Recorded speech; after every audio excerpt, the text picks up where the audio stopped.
Muy bien, Michelle, ¿tus compañeros han confirmado su asistencia o hay algún inconveniente quizás? Doctor, recibieron dos grupos que me dijeron que por prácticas tal vez no iban a poder ingresar, pero los demás, bueno, les mandé comunicado a las 8:30 de la mañana. Mm, Porque si es así, ¿Cuántos son? Son 50 y... ¿Cuántos alumnos son?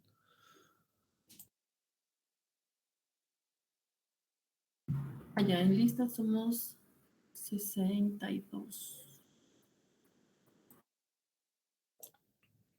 Mm, Bueno, yo voy a respetar a todos los que han participado. Necesito que la gran mayoría esté. Yo entiendo que es un cambio de horario que hemos hecho, pero no sé si hay algún problema con los otros grupos. Entiendo que están ocupados, ¿no? Eso es lo que tratas de decirme, pero Sí, te doctor. agradecería mucho que te comuniques con ellos para poder, ¿no? Empezar, o al menos saber que van a entrar para poder empezar. ¿Se entiende, no, Michelle? Sí, doctor, sí, sí lo entiendo. Que no quiero tener ningún inconveniente después, que yo entiendo que el horario es diferente, lo comprendo, pero también tengo que respetar, ¿no? Sí, el hecho de que no van a poder por su horario. Bueno, a ver, comunícate para poder iniciar o no, por favor. Ya, voy a dar 5 minutos más.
Muy bien.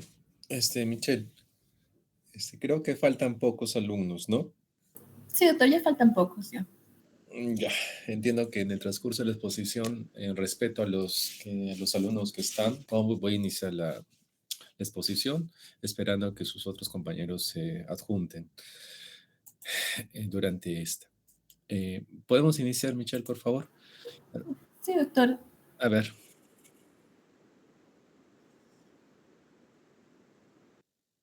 ¿De una vez graba, doctor, la clase? correcto, sí, voy a dar las pautas.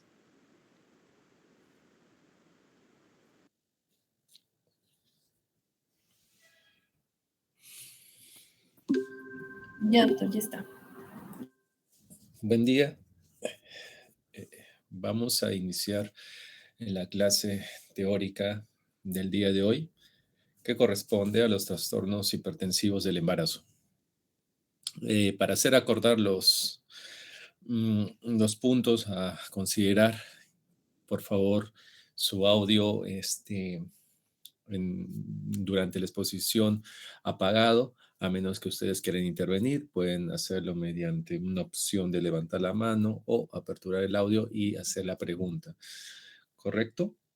Si hay algún comentario o alguna duda, también lo pueden hacer al final de la exposición mediante la discusión de preguntas mm, o dudas que haya yo originado durante la exposición. Esta exposición más va reflejada a todos los puntos que debe ser teórico y voy a resaltar los puntos importantes tanto en la teoría como en el uso práctico. Y vuelvo a repetir, si hay algún inconveniente, falta de, no sé, se va la línea, no sé, no se escuchó bien, no se observa la diapositiva, me lo hacen a saber a través de la delegada. Muchas gracias, vamos a empezar. ¿Alguna pregunta, algún comentario, algo que quieran preguntarme quizás antes de empezar? Doctor, una pregunta. ¿La bibliografía de su tema es del Williams? Sí, es del Williams, es del GAIF, es de la ACOG, es de los boletines de la ACOG y es de artículos tomados durante el 2000, desde el 2013 hasta la actualidad. Está bien, doctor. Gracias. Muy bien. ¿Se observa la pantalla? Sí, sí se ve. Muy bien. Entonces vamos a empezar. Soy el doctor Tinoco Salazar, médico especialista en ginecología y obstetricia. El día de hoy vamos a hablar acerca de los trastornos hipertensivos del embarazo. Para empezar, los temas a tratar es la clasificación, los factores de riesgo, la patogénesis, la prevención, el tratamiento y la clave azul. La preeclampsia y las enfermedades de hipertensión en el embarazo es una de las patologías frecuentes y que hay que tener cuidado ya que es la segunda causa de mortalidad materna a nivel nacional, sino la primera causa de mortalidad materna a nivel mundial. Y esto es debido a que esta patología, como ustedes van a ver, es muy difícil de diagnosticar a tiempo. Es más, en estos momentos existen trabajos de investigación con el objetivo de ver la etiología, la fisiopatología, para poder dar la prevención de vida. Tenemos algunas herramientas que nos ayudan a prevenir, medicamentos, actividades para prevenir, pero en sí no es algo establecido como causa-efecto. Como ustedes van a ver, estas patologías son multifactoriales y de ellos van a presentar complicaciones tanto maternas como fetales, que pueden ser durante, después y a largo plazo. Entonces, como ustedes ven, hay una evolución en cuanto al concepto, en cuanto a la clasificación, en cuanto al tratamiento, que se ha ido desarrollando con el tiempo, ¿no? el Colegio Americano de Ginecología y Obstetricia, ¿no? De 2011, 2013, 2015, 2019 hasta el 2020 ha recabado información con el objetivo de un mejor diagnóstico y manejo de esta patología. Asimismo, los boletines agregados a estas definiciones y trabajos de investigación que se han hecho durante este tiempo en cuanto al manejo. Como ustedes comprenderán, el manejo va a depender mucho de ante qué tipo de enfermedad hipertensiva estamos, ante qué severidad, ante qué lesión de órgano blanco y vamos a darle tratamiento debido. Asimismo, hay otras escuelas, otras guías, por ejemplo, la guía de Canadá, la NICE, que también aportan información en cuanto a la hipertensión gestacional, más enfocado al diagnóstico y tratamiento, ¿correcto? Entonces, conclusión, esas enfermedades hipertensivas es muy variado en cuanto a la evolución, ha ido cambiando su definición. En este momento, las enfermedades hipertensivas, específicamente la preeclampsia, es una enfermedad multisistémica. Nunca se olviden, multisistémica, que puede ocurrir durante el embarazo, durante el parto y después del parto, en el puerperio. El origen o la etiología en sí se basa en un daño endotelial. Es el que es más, es la etiología más rescatada y más estudiada, ¿no? Y también no olvidar este dato. La preeclampsia se presenta de manera insidiosa, subclínica, aguda o brusca. No es una patología que va en ascenso o es una patología que se queda y se establece, sino es una patología ondulante, que en estos momentos su presión está normal y a la hora está altísima y así causa efectos, complicaciones, ¿correcto? Entonces, no olvidarse, una paciente que tiene factores de riesgo laboratoriales, factores de riesgo como antecedentes, es una paciente que debe ser bien controlada y si tiene factores de riesgo para preeclampsia, descartar esta patología. Entonces, ¿qué es preeclampsia? Es una presión arterial, sistólica, diastólica, igual mayor de 140-90, pero en dos tomas, pasadas las 20 semanas, con un lapso mínimo de 4 horas y un lapso máximo de una semana.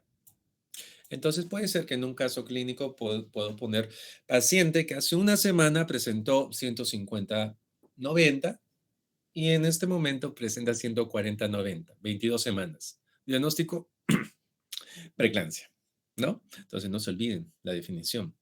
Definición de preeclampsia es sello. Ahora, asociada a es proteinuria o daño de órgano blanco que vamos a ver más adelante. Pero preeclampsia en sí, por la presión, es esta definición. Hay clasificación de las enfermedades hipertensivas. Ahí lo vemos. Preeclampsia, eclampsia, preeclampsia sobreexpuesta con hipertensión crónica e hipertensión gestacional. Ya hemos hablado algo de la preeclampsia, es la presión en dos tomas, ¿no? Pasadas las 20 semanas, 140-90, mínimo 4 horas, máximo una semana. No se olviden que está asociada a proteinuria y o lesión de órgano blanco. Acuérdense así. Ahora, hay otra definición. Paciente que presenta una toma de presión arterial mayor o igual de 160-110 más proteinuria y o daño de órgano blanco también se considera preeclampsia.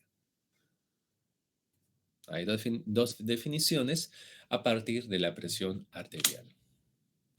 Entonces, la Sociedad Internacional de Enfermedad Hipertensiva también toma esta definición, pero se enfoca más a la presión diastólica. Como ustedes ven, la ACOG, que es el colegio americano, ¿no? La cual nos rige nuestras guías, miren, es lo mismo la definición, solamente que en la sociedad rescata más la presión diastólica. Y como van a ver casos, a veces la presión es 130-90. Entonces digo, uy, ACOG negativo, pero sociedad positivo. Por ende, entra a un estudio o diagnóstico de preeclampsia. ¿Correcto? Ya. Acá el objetivo que estamos hablando es tomar de manera correcta la presión arterial, ¿no? Porque la definición es presión arterial, dos tomas, todo.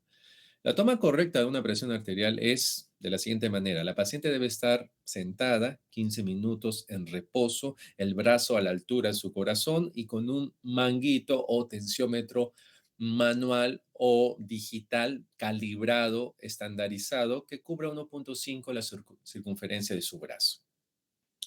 Ustedes cuando lo tomen de manera manual van a escuchar, a auscultar el pulso. A ver, ahí. Cuando ustedes auscultan el pulso, van a escuchar la primera fase, ¿no? La presión, ¿no? Entonces ustedes insuflan y va a desaparecer, ¿no? El pulso y tienen que insuflar 30 milímetros de mercurio más. No lo lleven hasta 200, 220 de manera rutinaria. No, es hasta que dejen de escuchar el pulso y aumentan 30 milímetros de mercurio más. Luego de ahí, ustedes van a abrir la valva para dejar escapar el aire con el objetivo de descender la presión 10 milímetros de mercurio por segundo hasta la ausencia de el pulso, que es conocido como el quinto ruido de Korokov. Entonces, hasta ahí, hasta la ausencia, ahí se considera la presión diastólica. Y la medición debe ser en ambos brazos. ¿Cuál se registra? El de mayor. Por favor, practíquenlo, háganlo así y quizás en algún caso clínico, alguna pregunta, si no está bien tomada la presión, no se debe considerar. ¿Correcto? Ya está. Entonces, hemos hablado de la preeclampsia, el concepto de la presión, ¿no? Asociada a y o proteinuria, ¿no?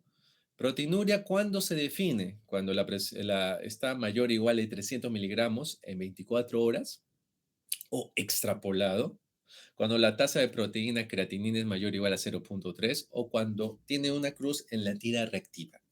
En esos casos se considera proteinuria. Pero imagínense que la paciente tiene la presión elevada, según los criterios de la ACOG, pero no tiene proteinuria. Estudios actuales informan que la proteinuria no está relacionada a la severidad. Es más, en estos momentos no se considera un factor establecido para preeclampsia. Puede estar ausente, ¿correcto? Pero sí el hecho de estar y estar en valores altos considera un riesgo de complicaciones. Eso sí está relacionado a la presencia de proteinuria. Entonces vamos a tener casos de pacientes que no tienen proteinuria, que no tienen los criterios de proteinuria. ¿Qué hacemos? Pues vamos a ver si tiene daño de órgano blanco. El daño de órgano blanco se ve mediante laboratorio y síntomas. Por ejemplo, daño de hígado, de vasos, ¿no? Transaminasas mayor al doble del valor normal o plaquetas menor de 100.000. Ya me confieren un daño de órgano blanco. Daño renal, creatinina mayor o igual a 1.1 o el doble del valor normal. O la paciente presenta cefalea intensa, ¿no? Holocraniana, opresivo, con alteraciones visuales como escotomas o dificultad respiratoria o un diagnóstico de edema pulmonar. Todos los criterios que he mencionado son mm, criterios de severidad que te dicen que hay un daño de órgano blanco. Por ende, si una paciente o en un caso o en la visita ustedes tengan una paciente con presión arterial de 140/90 en 2 tomas, mínimo 4 horas, más de 20 semanas y tiene plaquetopenia, se considera preeclampsia con criterios de severidad slash daño de órgano blanco y su tratamiento correspondiente a criterio de severidad. ¿Correcto? Y así, si tiene el doble de transaminasas, es criterio de severidad. O podrían poner ustedes preeclampsia con signo de severidad. Es lo mismo. Entonces, no se olviden los criterios de severidad. Cuando yo diga criterios de severidad, ellos son. Daño de órgano blanco, ellos son. Muy bien. Y eclampsia, pues, es la presencia de convulsiones tónico-clónicas generalizadas, la cual ustedes han descartado otras causas que no sean preeclampsia. ¿Correcto? Paciente que tiene preeclampsia y convulsión tónico-clónica generalizada y que no tiene ningún factor de riesgo asociado para ella, ninguna patología que te cause ese evento, se debe pensar en eclampsia y debe tratarse como tal. Como segunda clasificación tenemos a la hipertensión arterial crónica, que es igual, presión arterial igual mayor 140/90 antes de las 20 semanas, después de las 20 semanas y de persistir 12 semanas tras el parto. Entonces, la hipertensión arterial crónica es una paciente que ya tiene esta patología con anterioridad. ¿Correcto? Es una paciente que ya es hipertensa, presenta presión arterial, pero a veces las pacientes, por el cambio hemodinámico que tienen el embarazo, se suelen exacerbar o aparecer patologías, como la hipertensión, ¿no? Puede ser. Entonces tenemos una paciente de 12 semanas con presión arterial 140/90, pero tiene 12 semanas. No entra al diagnóstico de preeclampsia. ¿Cómo la catalogo? Como hipertensión arterial crónica. Y asimismo, si tengo una paciente que desarrolló, qué sé yo, preeclampsia y persiste después de las 12 semanas del parto, ya estoy hablando igual de una hipertensión arterial crónica. ¿Sí? Muy bien. Ojo, aquí en esta definición no he hablado nada de proteinuria, no he hablado nada de daño de órgano blanco. Ojo. 3. Es la combinación del 1 y el 2. Es una paciente que ya tiene la presión arterial alta, pero se le agrega la preeclampsia. Es una fusión de ello. Es una paciente que tiene 140/90 antes de las 20 semanas, que persiste después de las 12 semanas, sin proteinuria y o daño de órgano blanco.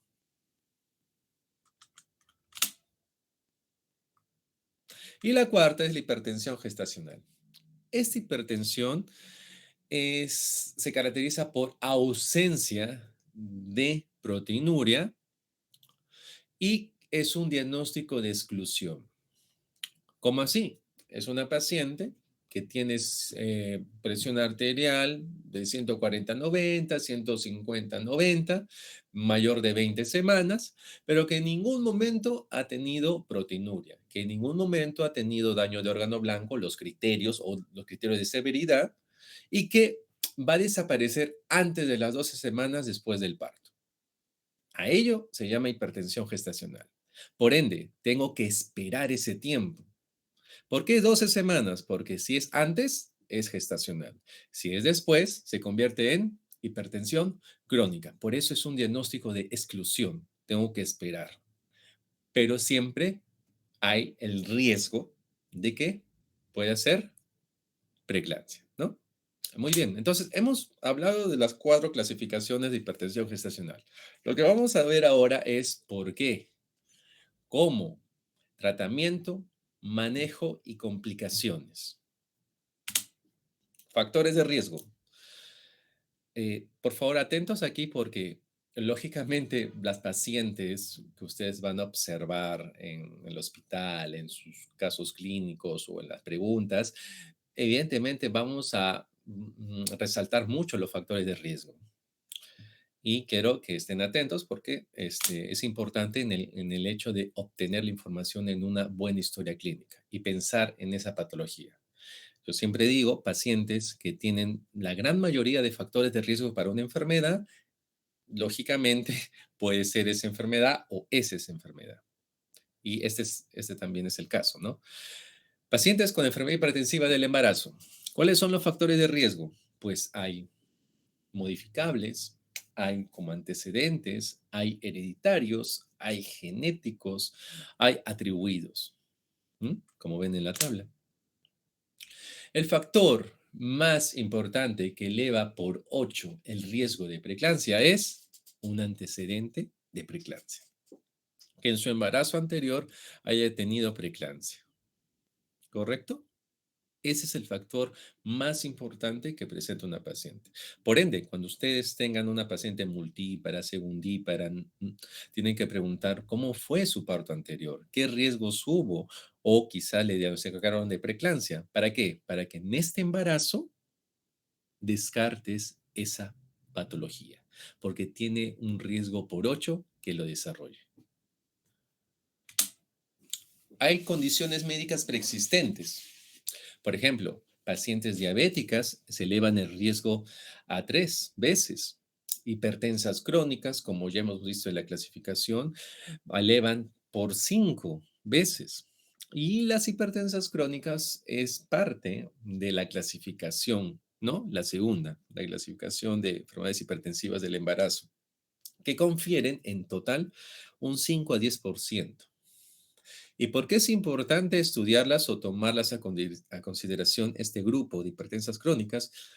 Porque es el grupo que presenta mayor complicaciones si le da preeclampsia. Ojo, vuelvo a repetir, las pacientes que tienen mayor riesgo de complicaciones en la preeclampsia es aquella paciente que es hipertensa crónica y se le agrega preeclampsia.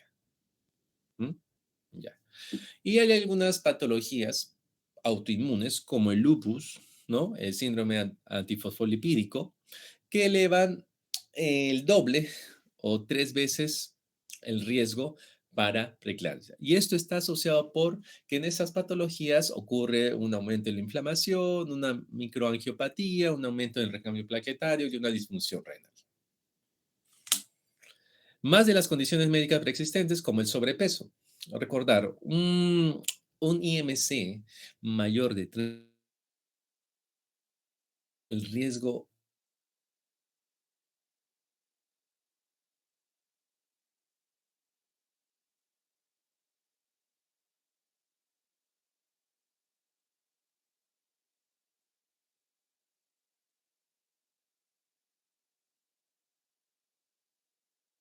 glomerular. Entonces, ¿qué pasa en la enfermedad renal crónica?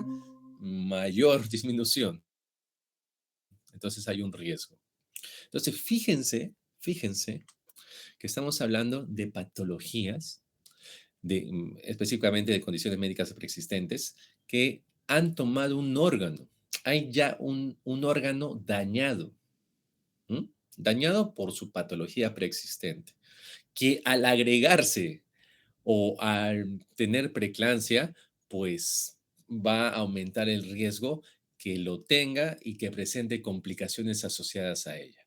Entonces, ojo, pacientes con antecedentes de diabetes, pacientes con antecedentes de hipertensión, pacientes con antecedentes de lupus, síndrome antifosfolipídico, obesidad, enfermedad renal, tienen que tener el cuidado de que pueda presentar preeclampsia. Por ende, voy a estudiarle, le voy a tomar exámenes de sangre, controles, etc. Continuamos con los factores de riesgo. Las pacientes que tienen embarazos gemelares. Miren, más o menos elevan el 2 a 3 veces el riesgo. ¿Mm? Por ejemplo, las pacientes pueden sufrir los gemelos o embarazos dobles, el 13% del total de ellas o el 15%. Y esto se debe porque en la etiología hay el factor de la placenta. Mm, A mayor placenta, hay mayor angiogénesis. Y la preeclampsia es un problema en la angiogénesis, específicamente, como ya comenté, un daño endotelial. Entonces, por lógica, mientras más placenta, hay un mayor riesgo. Gemelos, trillizos, ¿no? Hay un mayor riesgo. Entonces, Ustedes tienen que pensar, ¿en qué patologías hay mayor placentación o hay mayor formación de placenta? En esas tiene riesgo preeclampsia. Nuliparidad. Bueno, está asociada a un riesgo limitado de los antígenos paternos, ¿no? Se ha visto que esta interacción de largo tiempo con los antígenos paternos no confiere el desarrollo de preeclampsia porque antígeno anticuerpo se ha conocido, por así decirlo, con un mayor tiempo y no haber un efecto negativo, ¿correcto? Entonces, en las nulíparas es un riesgo de 2 veces que desarrolla preeclampsia. Y asimismo, pacientes que han tenido un familiar de primer grado, ¿no? Quizás su hermana, no sé, ha tenido un riesgo de preeclampsia y tiene el riesgo esa paciente de desarrollar preeclampsia, más o menos 2 a 3 veces. Complicaciones previas al embarazo, por ejemplo, RCU, desprendimiento prematuro de placenta. Son riesgos que también están asociados y viceversa. Por ejemplo, la preeclampsia, el hecho de que la paciente haya tenido en su anterior embarazo un recién nacido pequeño o que haya tenido esta patología de DPP, tiene un riesgo de que en este embarazo desarrolle preeclampsia. Y viceversa, la paciente que tiene preeclampsia puede desarrollar RCU y puede desarrollar desprendimiento prematuro de placenta que está asociada a su etiopatogenia. En resumen, como ya les comenté, la preeclampsia es un daño en la angiogénesis, es un daño endotelial y en el RCU ahí también hay una asociación, hay un daño. Y en el desprendimiento prematuro de placenta también, ¿no? Por el aumento del tono, la placenta no tiene pues las sustancias adherentes, por ende va a presentarse estas patologías. La edad avanzada, en una edad mayor o igual a 40, es un riesgo de 1.5 veces de desarrollar preeclampsia. El uso de reproducción asistida eleva 1.8 veces el riesgo de preeclampsia. Patogénesis. En este momento vamos a hablar de las posibles causas estudiadas hasta el momento, hasta ahora, perdón. Entonces, se ha visto que el desarrollo anormal de la placenta en esta interacción de angiogénesis-antiangiogénesis que ocurre en la propia placenta origina a esta patología. Entonces, el tejido placentario es necesario para que se desarrolle esta enfermedad, ¿no? Donde ocurre la angiogénesis, ¿no? Pero no del feto solo.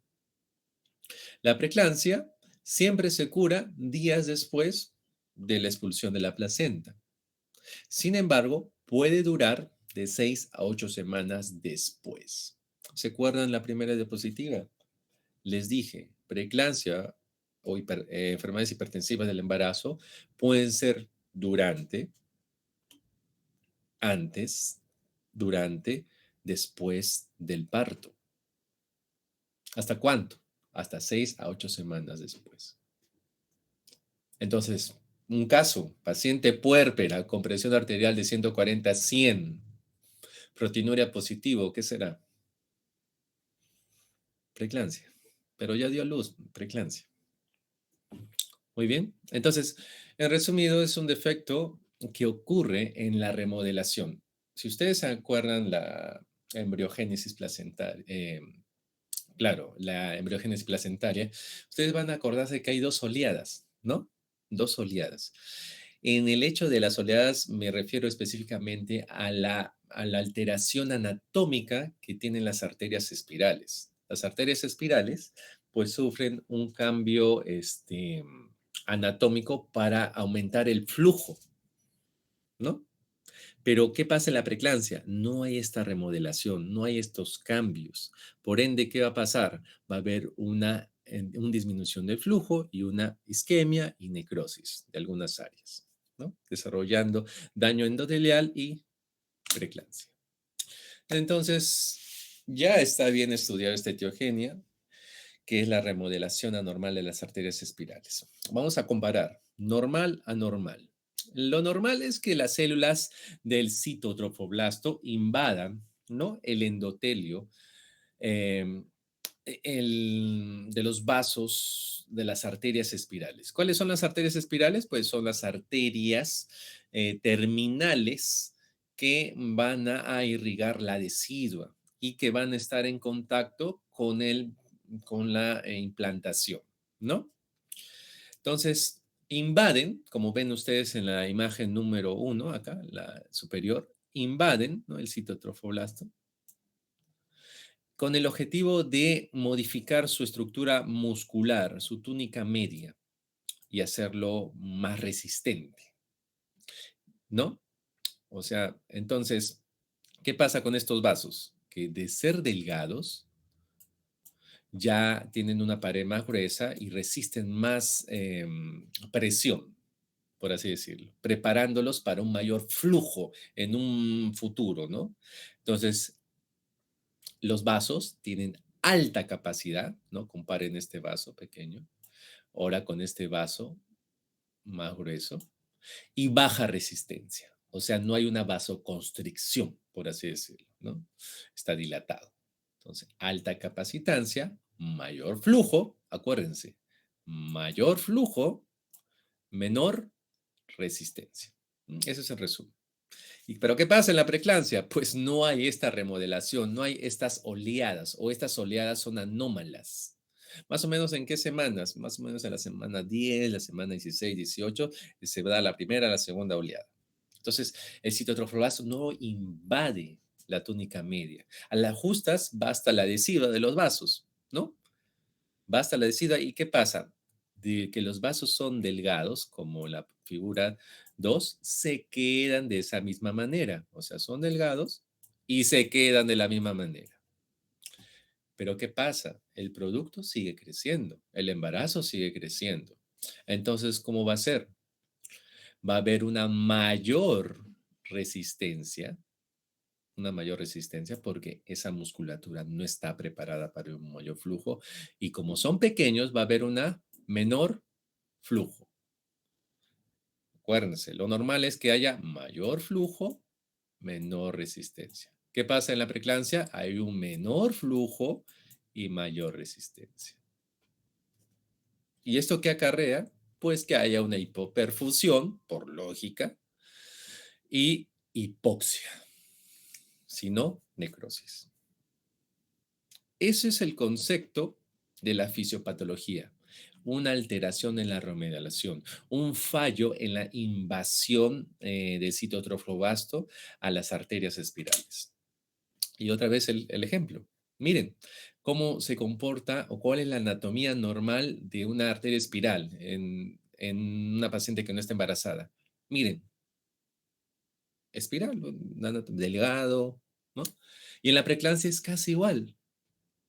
Sin embargo, ¿qué debe de haber en un embarazo normal? Pues debe de haber una invasión de la túnica muscular para que resista más flujo y por ende la resistencia no sea aumentada, ¿no? O sea, menor resistencia. ¿Ven? Casi he comparado una paciente no embarazada que se asemeja a una paciente con preeclampsia. Segunda teoría. El trofoblasto no se diferencia, o al menos hay una diferenciación defectuosa. Vamos a comparar. Lo normal es que haya o se alteren la expresión de sus moléculas de adhesión. Por ejemplo, las integrinas alfa 6 beta 1, alfa 5 beta 5 y caderina. Y va a haber una pseudovasculogénesis. O sea, el trofoblasto, de manera normal, va a, por así decirlo, invadir, ¿no? Invadir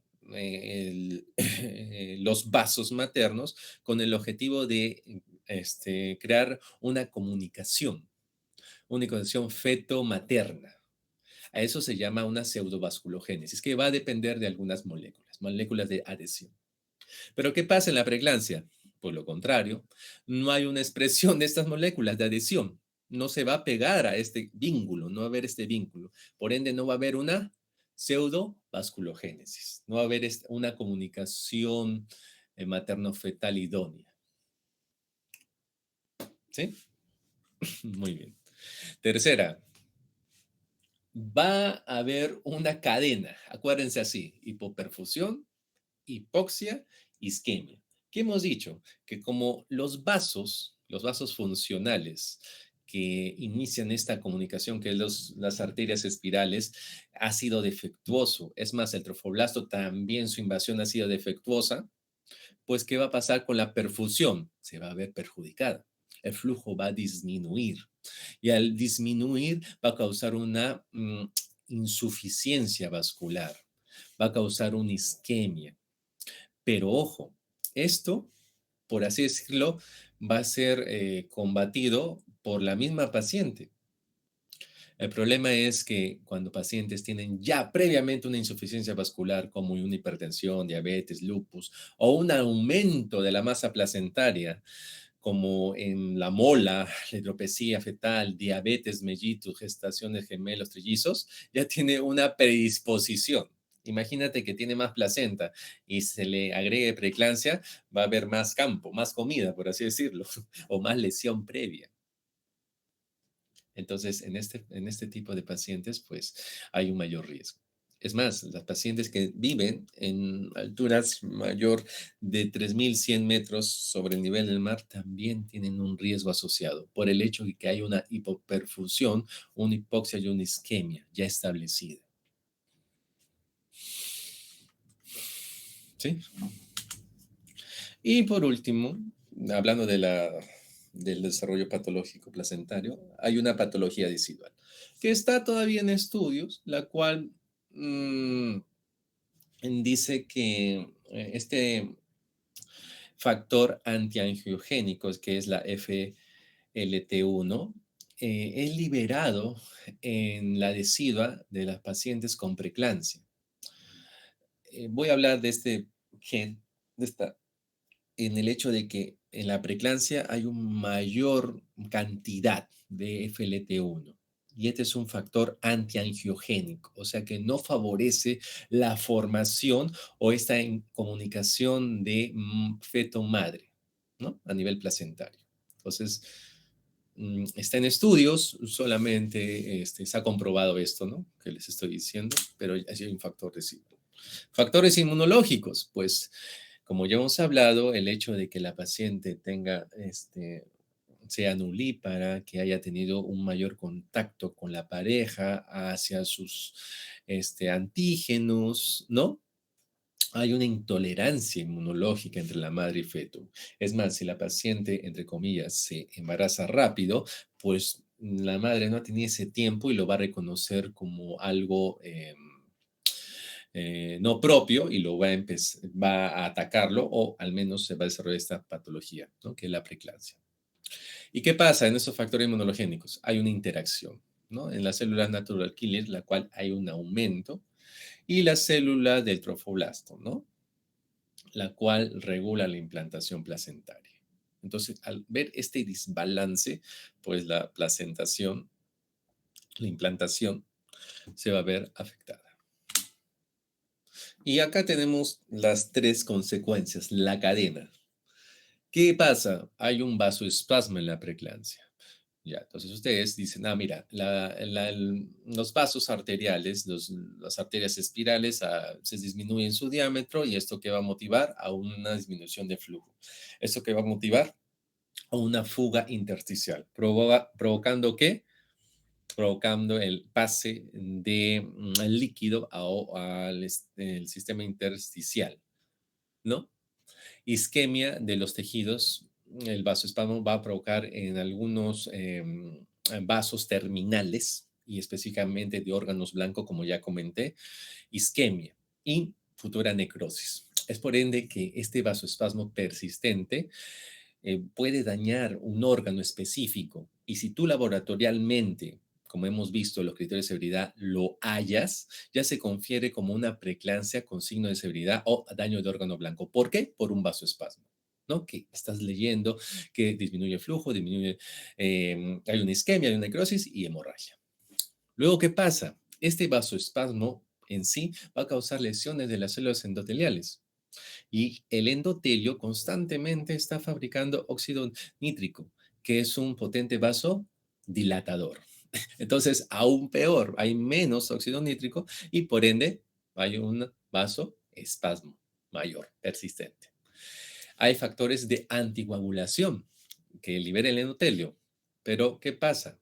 Al dañarse este endotelio, hay una mayor coagulación. ¿M? Y hay una mayor sensibilidad a vasohipertensores. Por ejemplo, la angiotensina 2, causando mayor vasoespasmo, mayor constricción. ¿M? Luego, ¿qué tenemos? Aumento de la respuesta a los hipertensores, ¿no? Ya que disminuye la prostaciclina endotelial, aumento del tromboxano y por ende una mayor sensibilidad a la angiotensina 2, causando lo mismo. Entonces, miren, es una cadena, un ciclo que empieza como un vasoespasmo, daño endotelial y esto aumenta los hipertensores y vuelve a lo mismo, ¿no? Y ya comentando ya específicamente de la SFLT1, eh, esto se ha visto en la etiología de la regulación angiogénica. Hay factores que favorecen a la formación de vasos y hay factor que regula esto. Entonces, ¿qué pasa en la preeclampsia? Hay una mayor liberación de factores antiangiogénicos, la cual van a inactivar a los factores angiogénicos, como es el factor de crecimiento endotelial, factor de crecimiento placentario. Y esto va a provocar una mala placentación, ¿no? Y esto provoca pues la patología de la preeclampsia. Complicaciones, pues complicaciones materno-fetal. ¿Cuál? Tenemos el DPP, tenemos el síndrome de Hell, edema pulmonar, falla renal aguda, eclampsia, hemorragia de hígado, shock, eclampsia, muerte, ¿no? Y patología cardiovascular a largo plazo. Neonatal, prematuros, bajo peso al nacer, una injuria, una hipoxia, ¿no? Eh, fetal, muerte perinatal y patologías asociadas al sistema cardiovascular a largo plazo. Entonces, fíjense, todo lo que he leído está asociado a problemas de vascularización, si lo quiero resumir, tanto materno como fetal, que en sí ha sido una vasoconstricción establecida, persistente, y que ha dañado el endotelio. Y este endotelio ha liberado sustancias o ha disminuido sus sustancias propias que mantenían una regulación sistémica. Y ya no lo es así. Y al ver un fallo, pues hay un cambio hemodinámico, hay un cambio en la coagulación, hay injurias, hay necrosis, isquemia de órganos blancos, de sus vasos terminales. El endotelio está en toda parte del cuerpo, ojo, imagínate. Muy bien. Bueno, en esta patología, pues, hay estudios que nos han favorecido en el hecho de poder prevenir. Y uno de ellos, pues, es la aspirina. En estos momentos, la aspirina es el medicamento que se debe de tomar antes de las 16 semanas, una dosis de 100 miligramos, en pacientes que tienen riesgo. ¿Cuáles son los riesgos? Ya hemos leído los factores de riesgo. Paciente que ha tenido preeclampsia anterior, paciente que tiene obesidad, paciente que es hipertensa crónica, paciente que tiene embarazo doble. Esas pacientes que tienen esos factores de riesgo, inicio con una prevención. ¿Con cuánto? Con 100, antes de las 16 semanas. Hay estudios que han indicado, no, es 150, 200. Bueno, la dosis es 100. Dosis 150 también, otras guías. Y miren, la guía de la maternidad. ¿Qué maneja? Maneja lo siguiente. Paciente debe ser administrado 100 miligramos de aspirina desde las 12 semanas o lo ideal antes de las 16 semanas hasta las 34 semanas. ¿Correcto? Idealmente se debe de retirar antes de las 10 días, de 5 a 10 días de terminar el embarazo. Asimismo, asociarlo o aumentar calcio, más o menos 1,5 a 2 gramos de calcio por día a partir de las 14 semanas. Estas medidas son con el objetivo de prevenir preeclampsia en aquellas pacientes que tienen un riesgo o factores de riesgos agregados. ¿Correcto? Ahora, manejo. ¿Qué hacemos? Ya sé el concepto, ya sé la definición, la etiología. ¿Qué hago? Fácil. Lo vas a dividir. Ambulatorio, hospitalario, manejo. Ambulatorio. Tiene que tener, en resumen, mm, tiene que tener una paciente estable, una paciente que no tenga daño de órgano blanco y que laboratorialmente no tenga criterios de severidad. En ellas se debe de manejar de manera ambulatoria, cada 7 días, haciendo mención en la presión arterial cada 24 horas, diciéndole a la paciente, señora, si usted tiene algún criterio de severidad, por ejemplo, dolor de cabeza, escotomas, tinnitus, dolor en la boca del estómago de manera persistente, edema, malleolar, supramalleolar, eh, sub, persistente, que aún en reposo no remite, tiene que usted considerar un control o venir por emergencia para poder evaluarla. Si la paciente solamente está su presión arterial 140/90, ronda por ahí, podemos manejarla de manera ambulatoria. Es más, pacientes que son hipertensas crónicas, nosotros ya indicamos alfa-metildopa como un tratamiento, por así decirlo, eh, preventivo, entre comillas, porque si una paciente es hipertensa anteriormente a su embarazo, necesita todavía tener su tratamiento, ¿correcto? Entonces, ahí cambiamos su medicación a alfa-metildopa, regulable, ¿no? Desde 250 hasta 1 gramo. Y los controles deben ser cada 15 días hasta las 32 semanas y de 32 semanas cada semana a aquellas pacientes que tienen este antecedente de hipertensión crónica. Ahora, manejo hospitalario. Por lógica, es toda paciente que ya tiene una modificación, ya sea laboratorial, algún síntoma o una presión que ya sea mayor, igual a 160/110, habiendo consumido o tomado antihipertensivos o estar con antihipertensivos, ¿correcto? Entonces, ¿qué hago? Ya, le identifico a la paciente, la hospitalizo o paciente que tiene múltiples factores de riesgo, lo hospitalizo y estudio, ¿no? Empezamos con una dieta normoproteica, normosódica, ojo, usar nifedipino, condicional a presión arterial mayor o igual a 160/110, un monitoreo cada 4 horas, perdón, en hoja aparte, controlar el peso, controlar la diuresis, detectar precozmente los signos premonitorios como cefalea, escotomas, tinnitus, epigastralgia, edema persistente y solicitar los exámenes laboratorio para ver si hay criterios de severidad. Entonces, es todo lo que ustedes saben. Lógicamente, a ver, paciente con preeclampsia, si está hospitalizada, ¿qué voy a hacer? Lógicamente, pues tienes que tener cuidado que tenga criterios de severidad. Entonces vas a tomar exámenes de laboratorio y vas a estar al tanto de esos signos que te estoy mencionando, esos síntomas. Luego, ¿qué? Ver cómo está su diuresis, porque si disminuye, ¿qué me está diciendo? Que hay un daño de órgano blanco. ¿Mm? Supresión.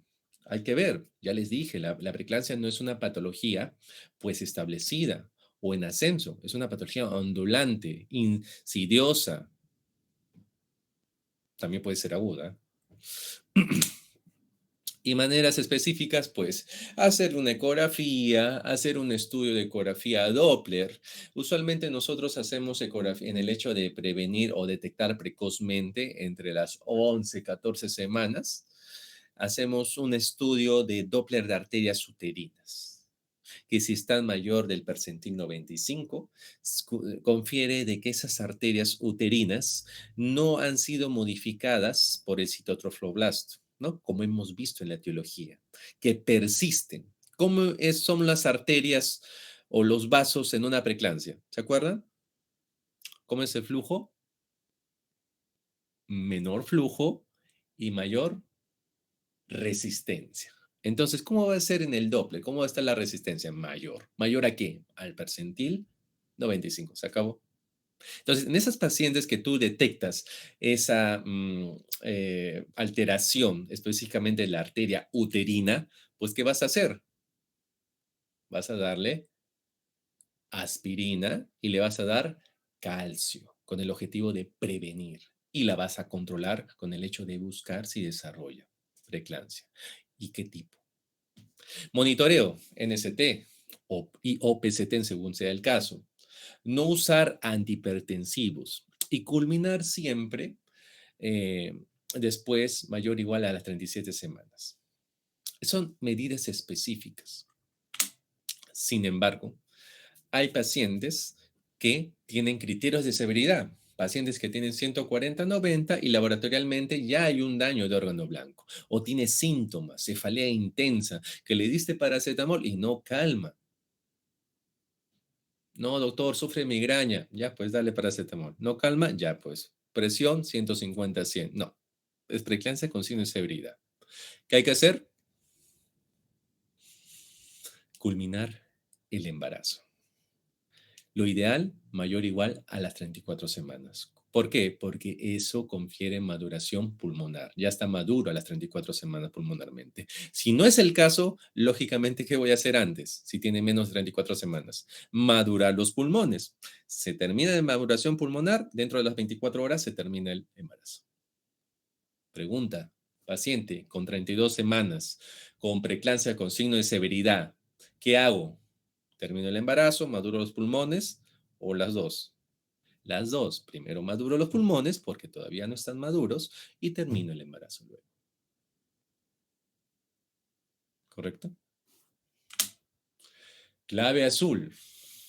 Pues tenemos una paciente con preeclampsia con signo de severidad. La pregunta es, ¿qué hago?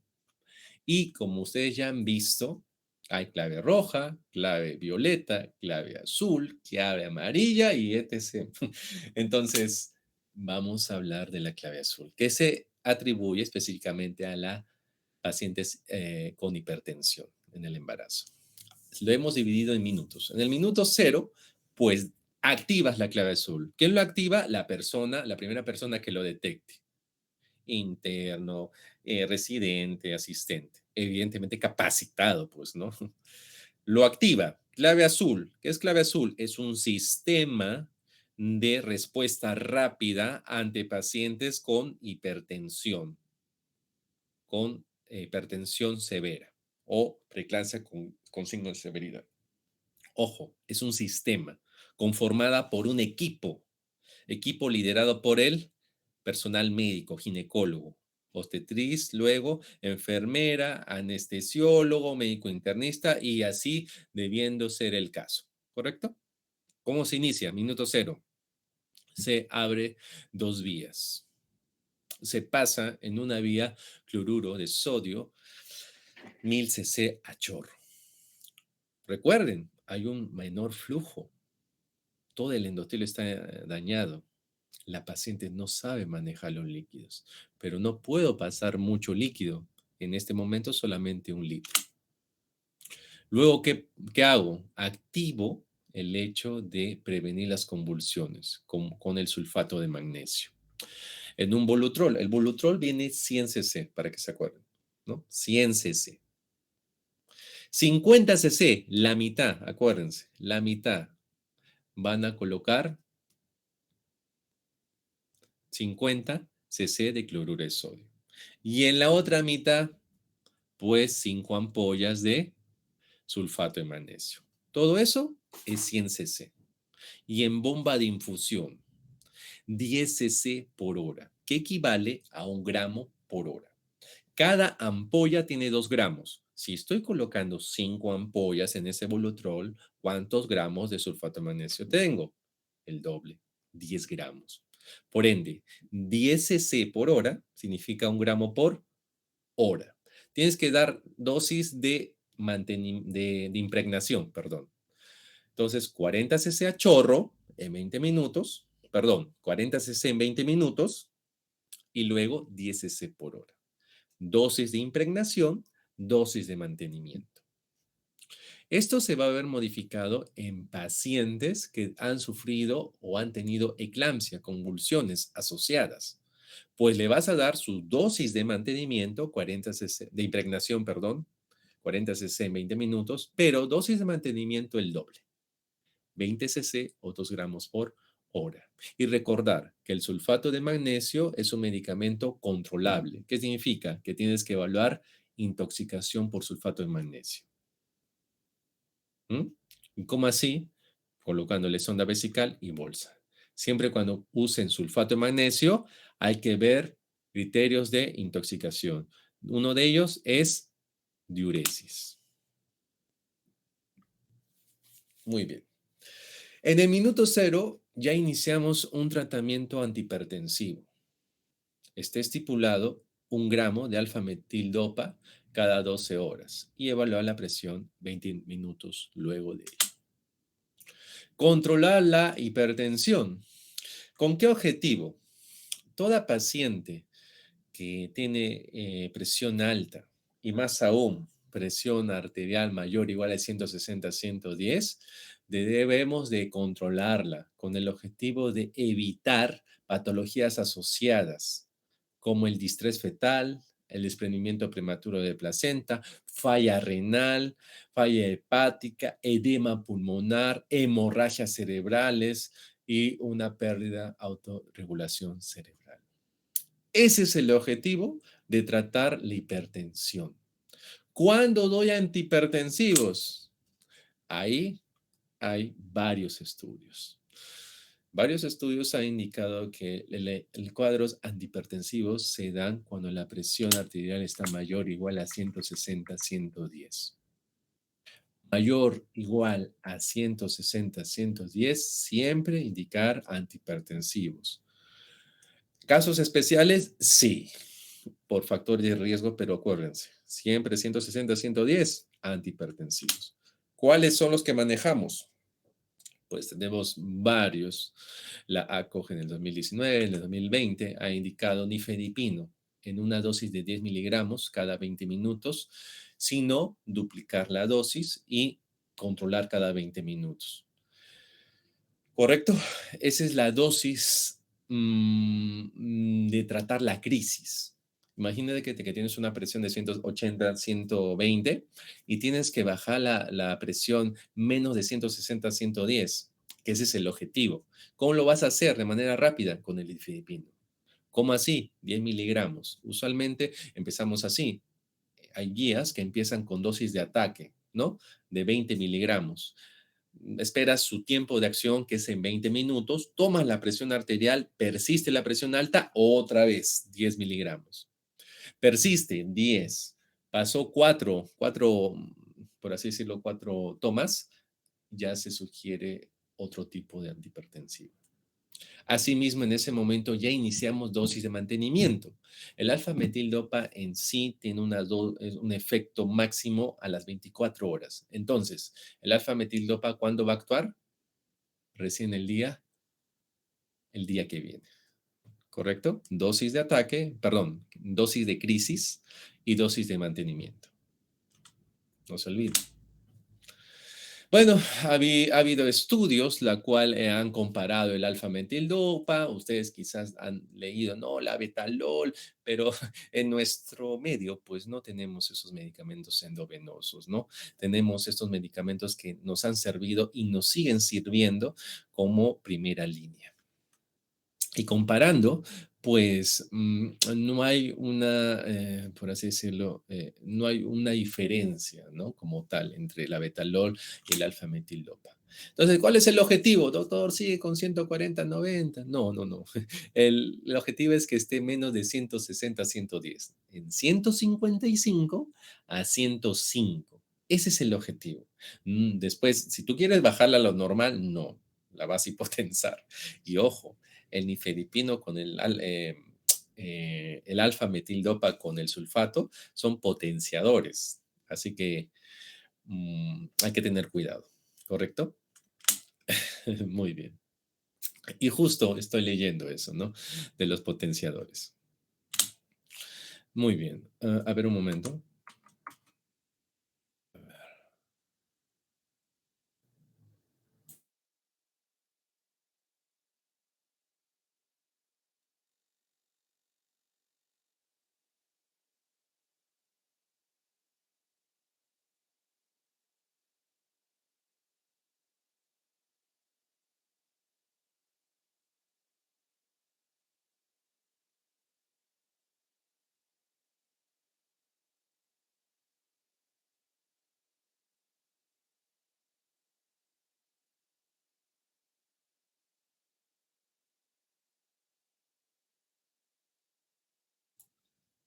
Bueno, bueno.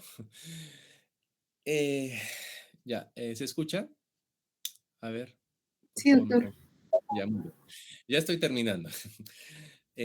Recuerden que esta patología de la preeclampsia es una patología que maneja muy mal los líquidos. Es más, hay una vasoconstricción. Si tú te imaginas una vasoconstricción sistémica, ¿cuánto de líquido tienen los vasos? Poco, ¿no? El líquido que se ha ido al sistema intersticial, pues ese es un líquido no útil, por así decirlo. Entonces, tengan cuidado con los líquidos. No, pásale 2, 3, 4 litros. No, no, no, no. Puedes causar un edema pulmonar. Y ojo, el edema pulmonar por sí es un signo de severidad, ¿correcto? Muy bien. Hemos hablado del minuto cero, minuto 20, continuamos. Monitoreo. ¿Qué les dije? El sulfato de magnesio tiene que ser monitorizado porque causa intoxicación. ¿Qué controlo? ¿Qué veo? Pues el reflejo rotuliano, que es el primero en modificarse. ¿Cómo así? Si está ausente este reflejo, intoxicación. Si hay una diuresis de 30 cc por hora menor, es intoxicación. Si hay una frecuencia respiratoria menor de 10, intoxicación. Frecuencia cardíaca menor de 50, intoxicación. Entonces, fíjense, el sulfato de magnesio es un medicamento que tienes que tener cuidado. Continuamos controlándole a la paciente. Tú ya has iniciado tu sulfato, tus antihipertensivos, según sea el caso, sus controles, sus sondas, sus exámenes de laboratorio, pedir y controlar la saturación, controlar las funciones vitales, cómo está yendo con ese tratamiento que le he instalado. ¿Le está yendo bien? Quizás aumento la dosis, quizás llamo a otro doctor en el hecho de un cardiólogo, en ese hecho. ¿Ah? Y si hay intoxicación de sulfato de magnesio, ¿qué hago? Pues el antídoto, gluconato de calcio, una ampolla de 10, pásalo en 10 minutos, ¿correcto? Y ojo, el sulfato de magnesio se libera por orina. Entonces tienes que tener cuidado con las pacientes que tienen daño de renal agudo. Entonces, paciente con preeclampsia, pregunta de examen, paciente con preeclampsia que tiene una creatinina en 1.9. Uy, a mí me enseñaron mayor de 1.1 y es criterio de severidad. ¿Qué haces? Sulfato de magnesio. Entonces tienes que marcar, pero siendo cuidadoso en ello, porque ya tiene daño de órgano blanco renal. Y si hay daño, el sulfato va a estar más en el organismo. Por ende, va a causar mayor intoxicación. Los corticoides, pues está estipulado en todas las pacientes que sean menores de 34 semanas, específicamente 32-34 semanas, en 2 dosis cada 24 horas de betametasona intramuscular. Y pasadas las 34 semanas, como ya les comenté, terminar el embarazo. Ahora, entre las 24 y 31 semanas, es un poco controversial, ya que los corticoides se dan definitivamente, pero el objetivo es que si la paciente está dentro de valores, de criterios de no severidad o pacientes que todavía no tienen daño de órgano blanco, puedo seguir esperando. Recuerden, preeclampsia con signo de severidad, se termina el embarazo. Lo ideal, mayor o igual a 34 semanas.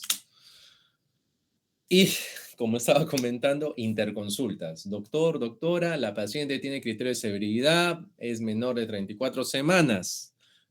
A neonatología.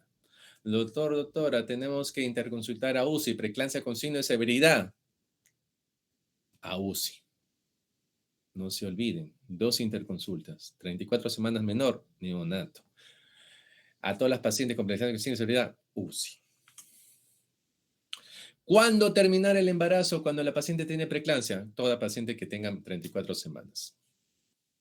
Paciente que ha tenido maduración pulmonar, termine el embarazo. Paciente que ya tiene daño de órgano blanco, independientemente de su edad gestacional, termine el embarazo. No, doctor, le voy a madurar. Termina, porque el daño de órgano blanco, créeme que es más difícil recuperar ese daño. Es más, las pacientes con preeclampsia severa se las opera todo y tienen que pasar a UCI con el objetivo de la recuperación de ese daño de órgano. Ese es el objetivo que pasa a UCI la paciente, recuperar ese daño. Y bueno, para terminar, la vía del parto. La vía del parto, pues es controversial. Lo ideal es terminarlo por vía vaginal. Recuerden, hay una alteración metabólica laboratorial. Las plaquetas están bajas, ¿correcto? Entonces, si están bajas, lógicamente cualquier trauma, cualquier cirugía se complicaría, ¿no? Entonces, parto vaginal en todas las pacientes con preeclampsia, pero que tengan criterios. Sin embargo, mientras menos edad gestacional tenga la paciente, menor de 28 semanas, punto de corte, se sugiere sí o sí cesárea. Si es menos de 32, es un poco debatible, pero la edad menor de edad gestacional está asociada a cesárea. Recordar, paciente bien establecida, paciente controlada, establecida hemodinámicamente, recién pasa a cesárea. Por favor, no pasen a cesárea a una paciente que no le han puesto su sulfato de magnesio, que no le han puesto sus 2 vías, que no le han puesto su antihipertensivo, ¿correcto? Tienen que estabilizar a la paciente. Vino neonato, vino el luciólogo y dejó sus indicaciones, por favor. Ojo, paciente con criterio de severidad no significa cesárea. No significa cesárea, significa que hay que estabilizarla, vuelvo a repetir, y terminar el embarazo de la mejor vía que pueda tener la paciente. Si tiene criterios para vía vaginal, ya está dilatando, está en dilatación, por favor, que continúe. Si no tiene criterios, definitivamente hay que terminarlo por vía alta. Y eso va a depender mucho, pues, de la edad gestacional también, la condición fetal, los cambios cervicales, trabajo de parto, ¿no? Entonces, si tú decides una paciente con preeclampsia, con signo de severidad, cesárea, pues estás condenándola a la paciente a una mayor morbilidad y una muerte perinatal, la cual se incrementa, porque le estás dando un factor de riesgo agregado, que es la operación. ¿Cómo disminuye este riesgo? Estabilizando. ¿Cómo le estabilizo? Con la clave azul. Pero igual es un factor de riesgo. Por ende, se tiene que comunicar a los familiares, se tiene que comunicar a la paciente el riesgo que tiene ella y el bebé. ¿Correcto? Y ya para terminar, criterios de alta. ¿Cuándo doy de alta a una paciente con preeclampsia puérpera? 72 horas, con el objetivo que su presión sea menor de 150-100. Ojo, 150-100. Que los exámenes de laboratorio hay una remisión o una mejoría y que la paciente esté asintomática. Y el control debe ser en 7 días al alta. Ojo, la paciente con preeclampsia tiene que ser controlada. ¿Hasta cuánto? Hasta las 12 semanas, porque luego de ello, si persiste, cambia su nombre a hipertensión crónica, correcto. Muy bien, no sé si hay alguna pregunta, alguna duda, algún comentario quizás. A ver.